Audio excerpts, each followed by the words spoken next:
लग्नाचे दागिने म्हणजे श्रीमंत पेशवाई दागिने, नाशिकचे सुप्रसिद्ध सराफ मयूर अलंकार सराफ। ताज्या बातम्यांसाठी नाशिक न्यूजच्या YouTube चॅनलला सबस्क्राईब करा आणि बेल आयकॉनला प्रेस करा।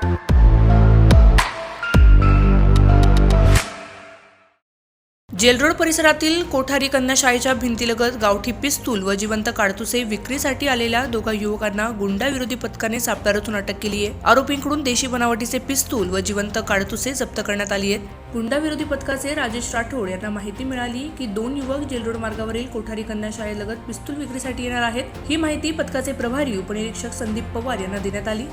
त्यानंतर विजयकुमार सूर्यवंशी, प्रदीप ठाकरे, सुनील आडके, अविनाश देवरे, अक्षय गांगुडे, राजेश राठोड, कल्पेश जाधव, दयानंद सोनवणे, घनश्याम महाले आदींच्या पथकाने हा सापळा रचला।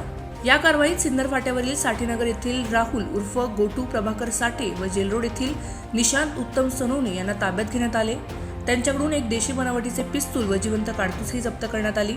नाशिक रोड परिसरातील दरोड्यांच्या गुन्ह्यातील फरार संशयित राहुल उर्फ भांडा तेलोरे यालाही गुंडाविरोधी पथकाने ताब्यात घेतले असून त्याची रवानगी पोलीस कोठडीत करण्यात आली आहे। 30 ऑक्टोबर 2025 रोजी विहितगाव परिसरात दरोड्याच्या तयारीत असताना काही संशयितांना अटक करण्यात आली होती, मात्र तेलोरे हा फरार होता। या कारवाईमुळे नाशिक रोड परिसरातील अवैध शस्त्र विक्रीला मोठा आळा बसल्याचे पोलिसांकडून सांगण्यात आले आहे। शुभम तोडकरी, नाशिक न्यूज, नाशिक।